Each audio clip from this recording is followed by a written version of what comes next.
What's happening, everybody? Just running a live stream Q&A today. So go ahead and fire away with your questions. Just what you're seeing here is an image of my 187-gallon reef tank. So please go ahead and let me know if you have anything on your mind.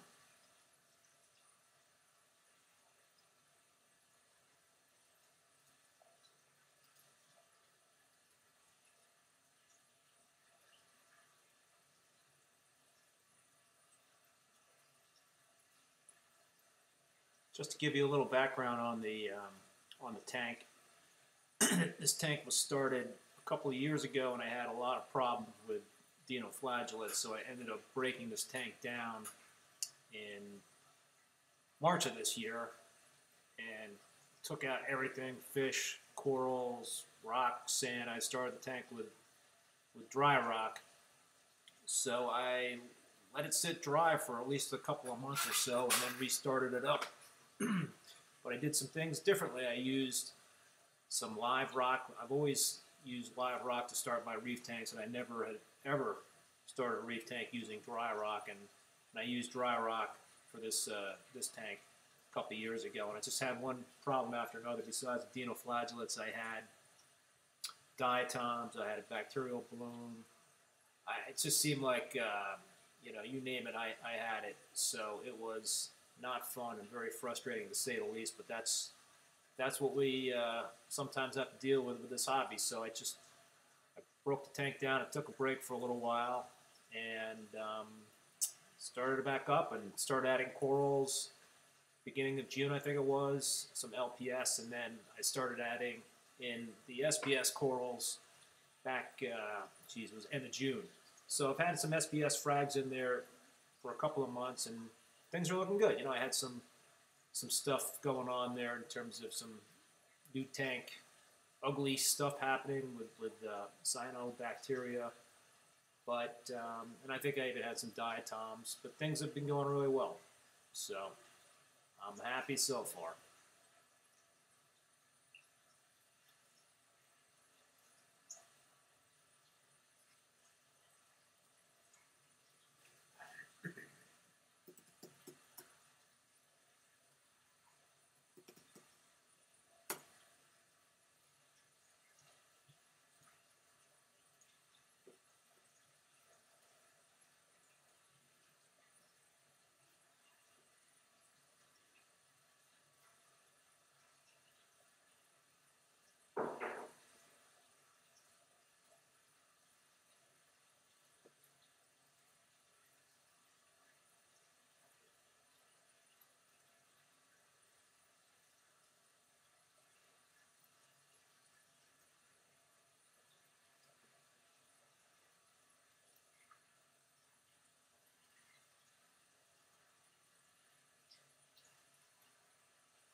What's up? Can you guys hear me? Can you guys hear the sound on this live stream?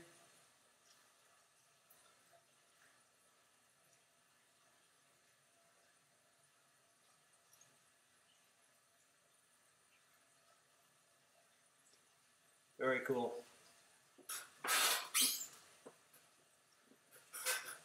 Yeah, things are going well with the tank. If you guys have any questions, go ahead and ask away.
What's my current fish stock? So I don't have a lot of fish right now. I think I only have about 10 fish. I've got 3 tangs in there. You can see the purple tang, the yellow tang, and I've got a sailfin tang.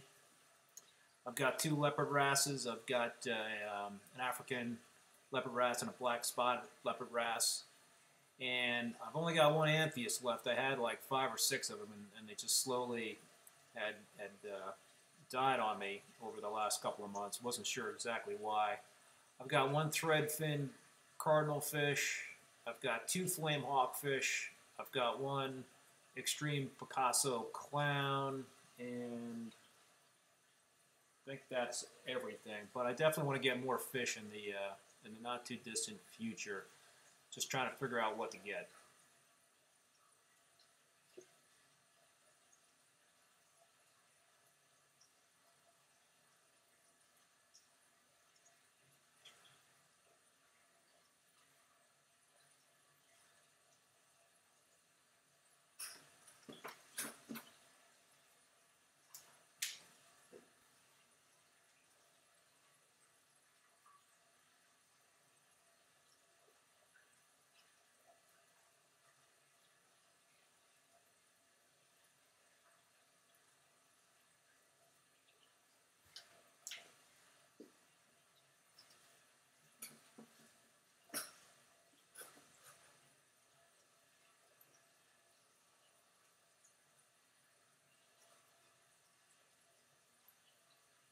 Yeah, just playing around here, trying to focus in on different things here.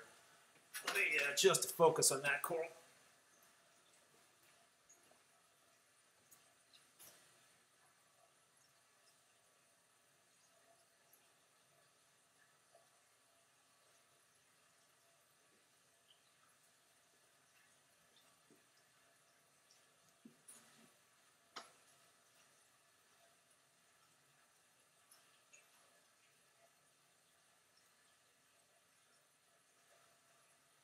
All right, I'm gonna move this. I'm gonna move this over to one of my favorite corals in the whole world, the Oregon blue tort. I got a frag a couple of months ago, and it's doing really well. So let me position the camera on that.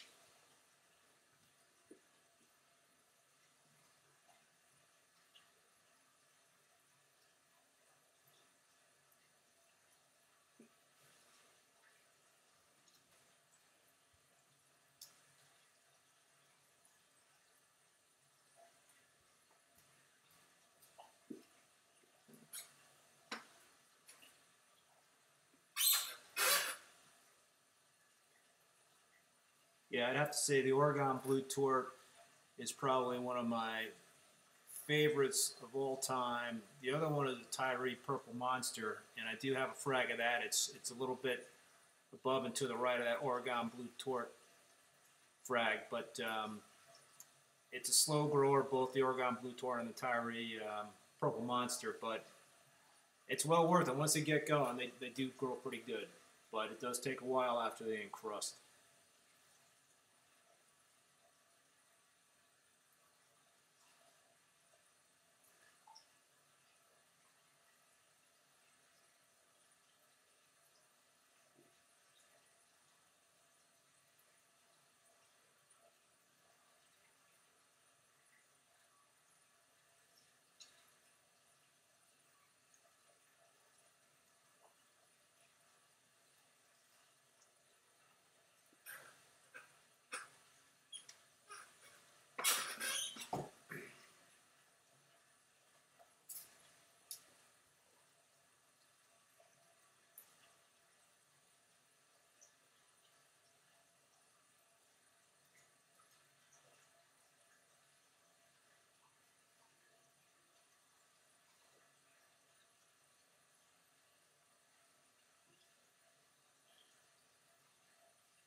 Yeah, overall, I think I've got about, 25 frags in the tank right now.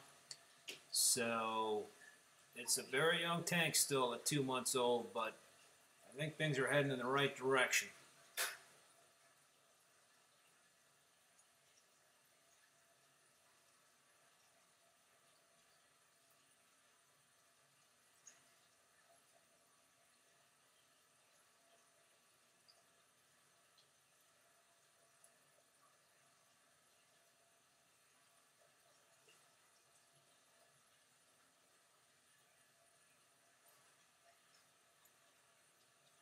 Greetings to you as well.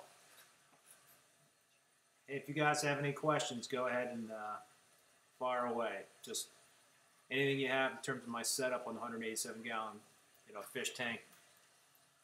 All the setup and equipment that I use is on the on my website, ReefBum.com.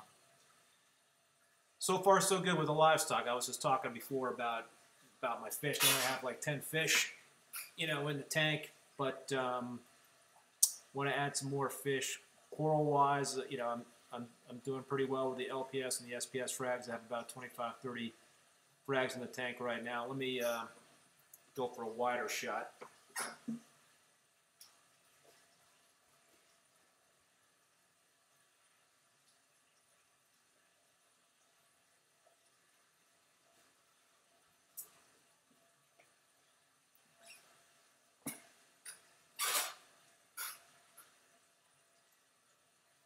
Yeah, in terms of the live rock, I'm loving that stuff. The Haitian live rock has been great. I mean, I love all the different the shapes and the nooks and crannies on it. It's just been a lot better in terms of just the biodiversity of it, and probably never going to start another tank with dry rock again. It was just one nightmare after another, and this tank really started up very quickly, and I was able to kind of hit the ground running a lot more so than when I started it with just dry rock only. So very happy so far. Yeah, I know I need more SPS, right?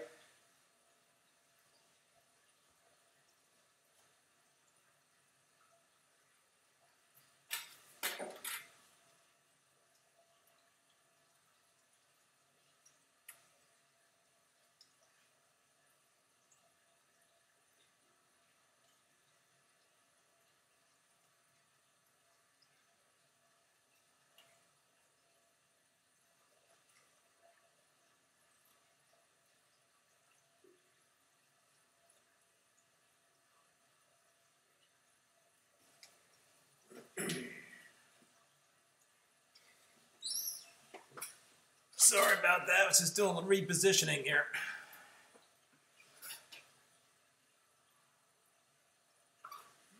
So what do I think about 70% dry rock and 25% live rock?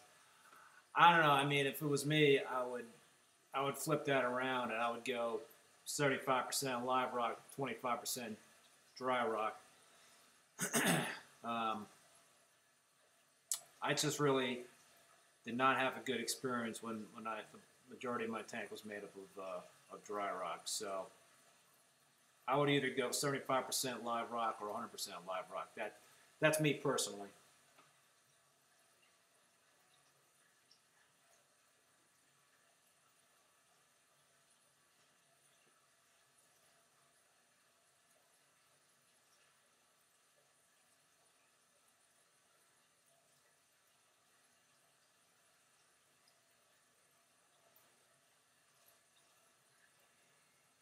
Yeah, I am definitely happy with the colors on the SPS. Right now, my phosphates are about 0.05 parts per million, and my nitrates are like 2.5 part per million, and I'm trying to get those up to about 5 parts per million. I really want to go with a 100-to-1 ratio of nitrates to phosphates. I use an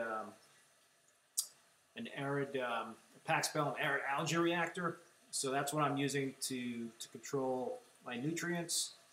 So the Cato seems to grow best when the phosphates are a little bit on the higher end and the nitrates are up as well. So I'm really happy with that setup right now. I have been using GFO. I've been using GFO my whole reef keeping life for over 20 years, and I don't know. It was just something that was very difficult for me in terms of trying to control. It was almost like an all or nothing type of deal, and I would get some faded SPS whenever I would be using too much GFO and pulling too much phosphate out of the water. And what I like about the algae reactor is that you can control the light cycle in the on the reactor, so you can really just try to dial in that optimal level that you're seeking in terms of the phosphates and the nitrates.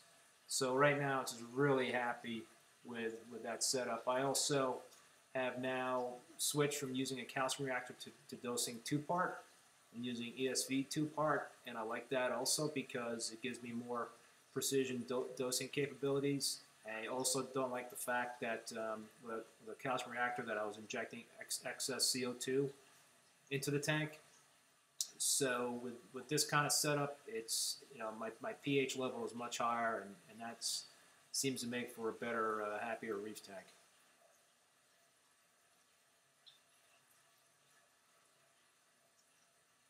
Yeah, Mike, I could feel your pain there in terms of the dinos. That was just something I had never really had to deal with before. You know, I've had plenty of other pests and issues with my reef tanks over the years, but I kind of like ran into a wall with those dinos, and you know, it was a bummer that I had to break that tank down and restart it.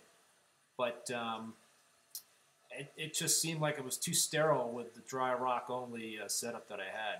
So you know, I'm not algae free with running an algae reactor. I've got some green algae in the tank. I've had a little cyano here and there, but you know, that's good. I think it's good to kind of see that kind of algae, because that stuff would outcompete any problematic algae, you know, such as dinos or what have you, and so I can deal with a little of that other stuff, and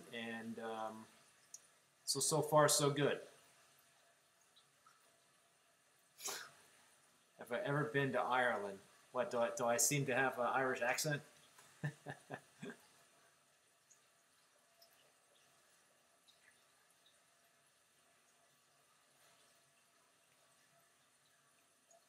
Yeah, I would take your time in setting it back up. You know, I think my tank was dry for about 4 weeks or so, and I was a little paranoid. I had the tank dry for like a week and a half, whatever it was, and then I ran RODI water throughout the whole system. I just ran the tank with the lights off, all the equipment going for like a week and a half with just RODI water to make sure that if there's any dino cells that were still in the system somehow, that they were dead. But it it seemed to have worked. I mean, I thought I saw some dinos coming back with this new tank, but I think it was just some cyano, and things are good right now.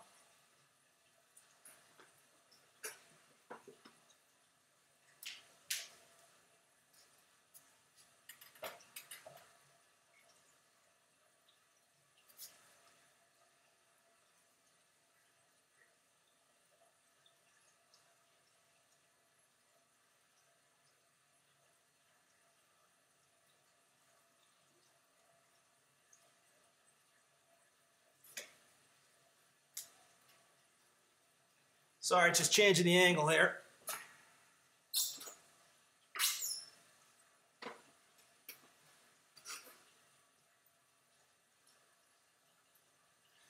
You can see that acro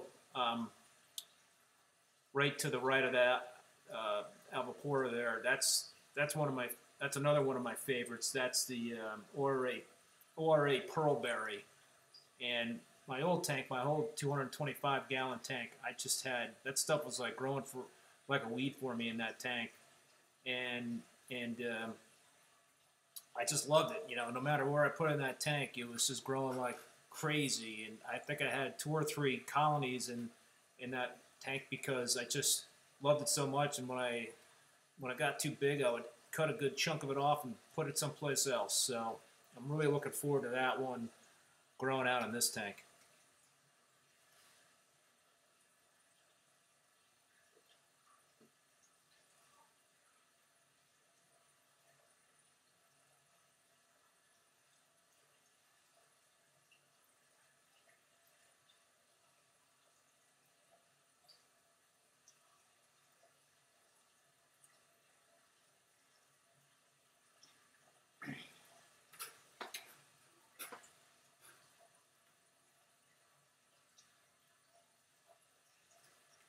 Yeah, in case anybody's wondering, in terms of the 3 tanks in the tank, I did put them in all at the same time to try to avoid them, you know, fighting one another, and it seems to have worked. I mean, every now and then, you know, they'll kind of tussle with each other, but for the most part, they're living in harmony.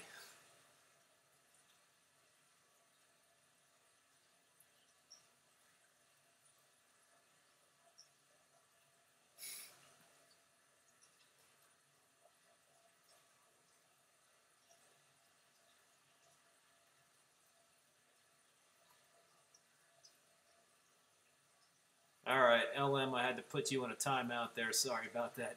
If you behave nicely, you can come back.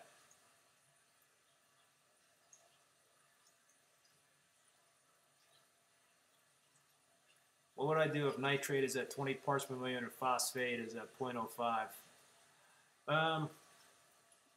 So tell me a little bit about what you're doing in terms of the setup. Are you doing a lot of feeding? What kind of skimmer do you have? What are you using for nutrient control and that sort of thing? I mean, I would say your phosphate levels is fine, and I mean your nitrates are a little high. If you're not having any issues and your SPS are looking nice and colorful, that's great. But if you're having algae issues and you're having problems with the SPS, then yeah, I think you need to get the nitrates down a bit. But if it's working, stick with it.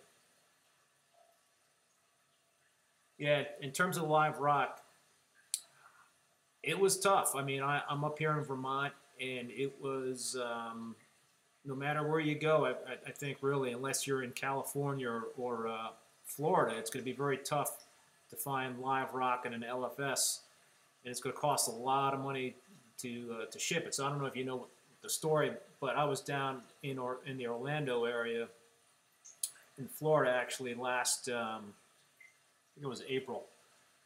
So I had done some research, and I found out that there was this one place down in the Orlando area, and I'm spacing on the name of the place, but you know, I did some Googling. I found out that they had some Haitian live rock, and I talked a couple of times to some folks there, and basically found out when they were getting shipments in and all that stuff, and it pretty much coincided when I was down there visiting. So they were kind enough to hold some Sea in the City, I think it's called, down in Orlando, Sea in the City.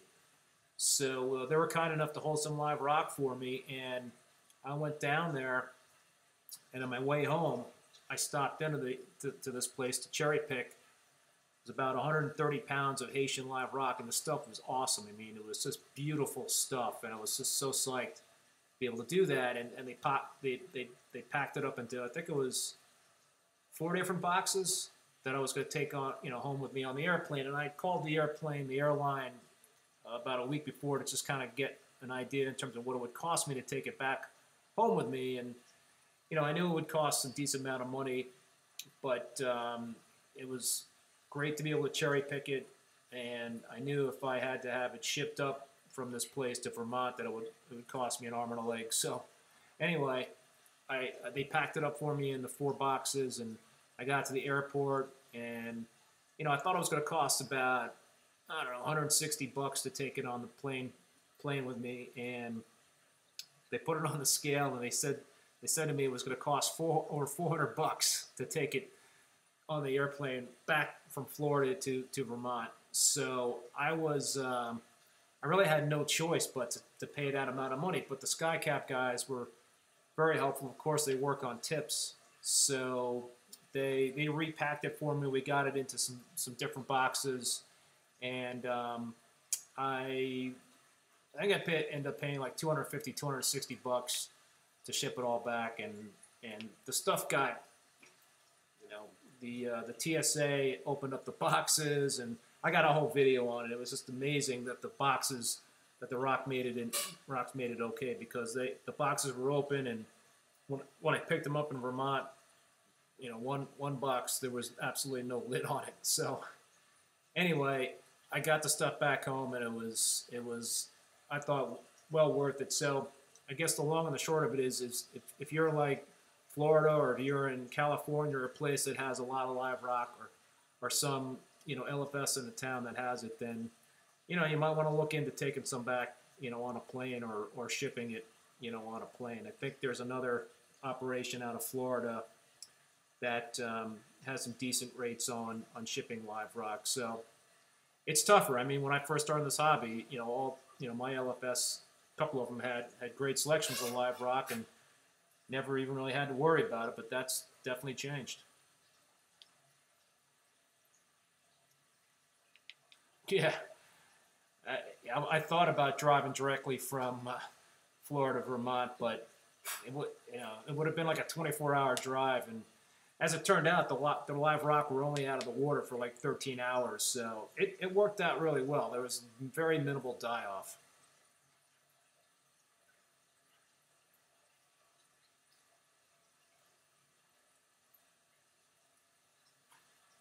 Yeah, carbon dosing. I've never tried carbon dosing, but I know it's a work for a lot of folks. How are your SPS?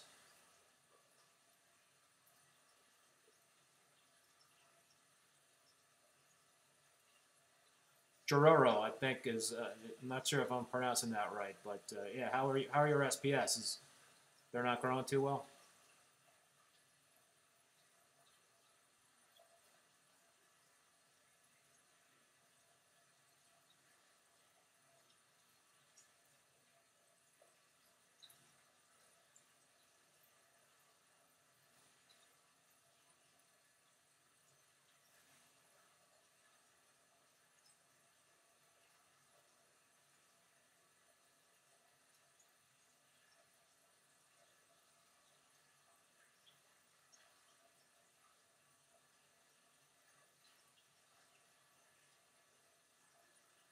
Sounds like that skimmer is a little underpowered for your system, though, huh?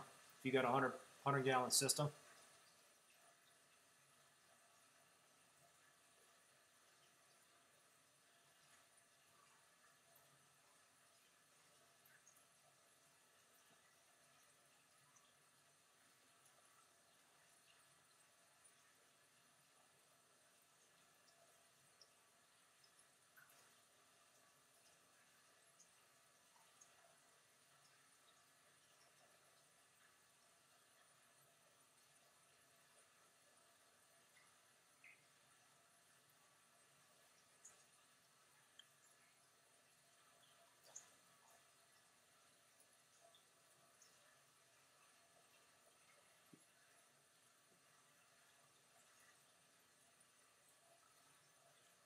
Yeah, but I'm definitely thinking of adding a few more fish. I was thinking about some green chromis and maybe some more of those threadfin cardinal fish, and even maybe some pyramid butterfly fish. I've had those a few times. I love those fish. So it's just a matter of trying to find a place that has them. I pretty much use live aquaria because I'm being in Vermont. There's not a lot of options in terms of being able to go out to an LFS.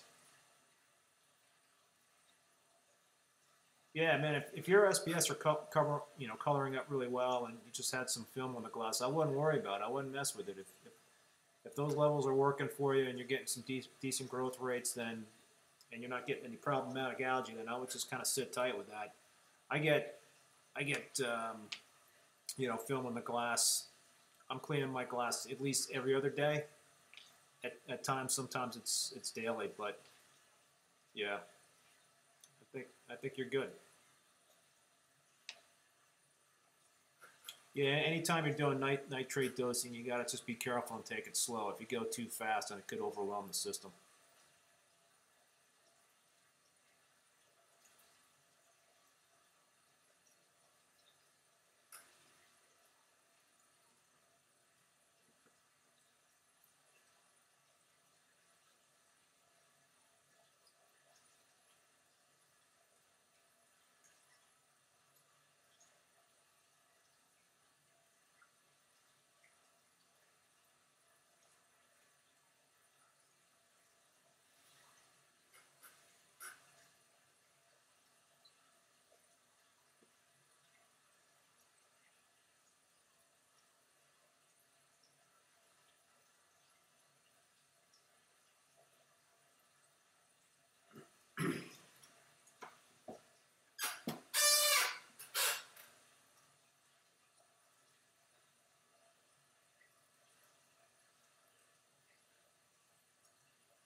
I think in terms of higher nitrates versus lower nitrates, it all depends on the system. And what I like to do is yeah, squeaky chair. What I like to do is like I mentioned before, try to keep my nitrates and phosphates in 100 to 1 ratio to maximize the chaetal growth in my algae reactor. So I'm always trying to shoot for the 0.03 to 0.05 range on phosphates, and trying to keep my nitrates in the 2.5 to 5 range. But every tank is different. I know a lot of people have some great colors with much higher nitrates.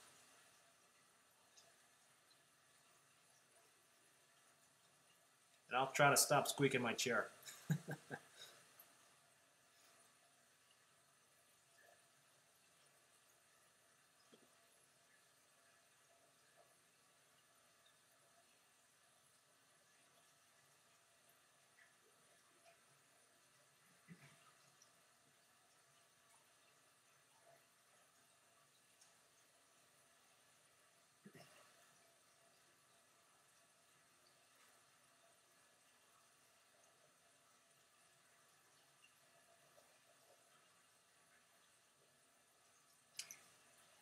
Anybody else have any questions or observations of my tank? It again, it's a very young tank, and I hope to be coming back to you guys in a year and just having a much different view of this tank, and a much fuller view of this thing. So, but yeah, I'm pretty happy in terms of the way it's progressing right now.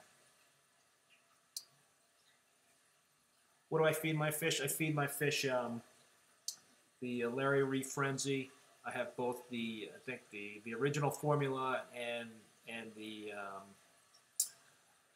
oh gosh, what's the other one for tangs for herbivores? I use that, and I also feed some pellets to my fish as well. My tangs love the pellets.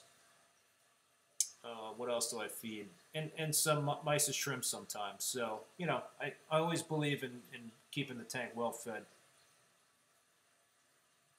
Yeah, rod's food. I've never tried rod's food, I don't think, but I've heard some really good things about it.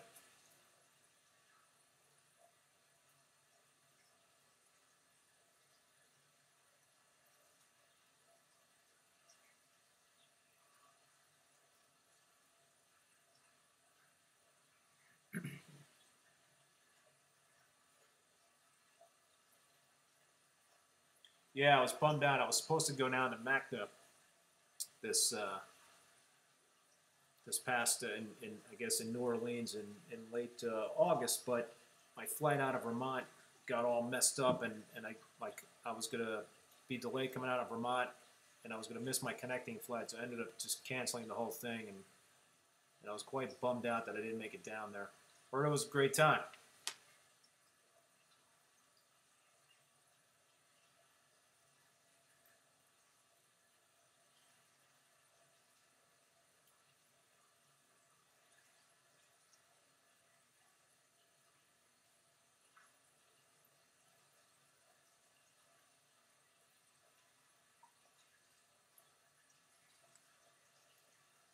So I'm going to throw some pellets in there right now. Maybe I can get in the front of where the camera is and see if you can watch them eat.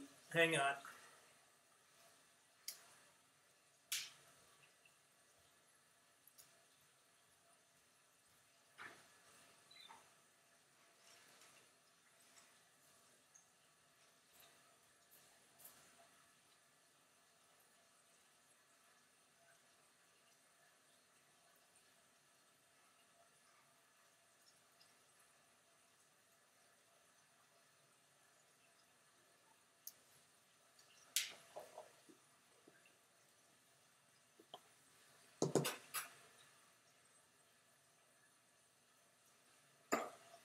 Yeah, which Reefapalooza did you go to? I went to the one in New Jersey. I was actually at that one 2 years in a row. Good show.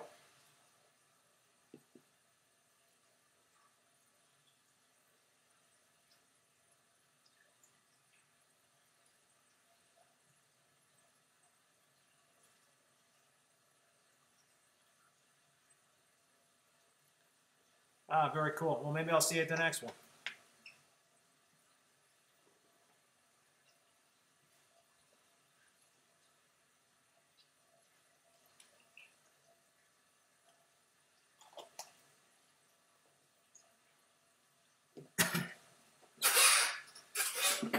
Squeaky chair. Sorry about that.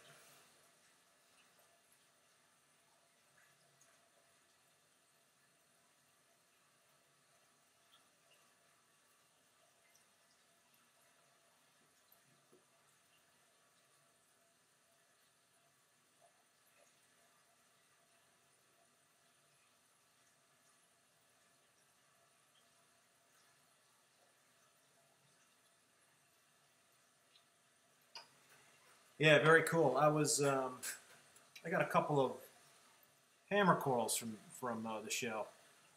I was there videotaping, and then at the end, I started looking at some of the corals. There was just so many beautiful corals and just awesome stuff there.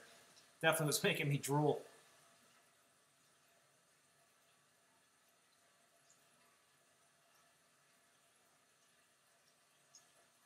Thanks, man. I appreciate that. I know I haven't been putting out a lot of videos, so I wanted to do a live stream, and yeah, keep on the lookout for some more new stuff. And if you guys have any ideas in terms of videos you want me to produce, then let me know.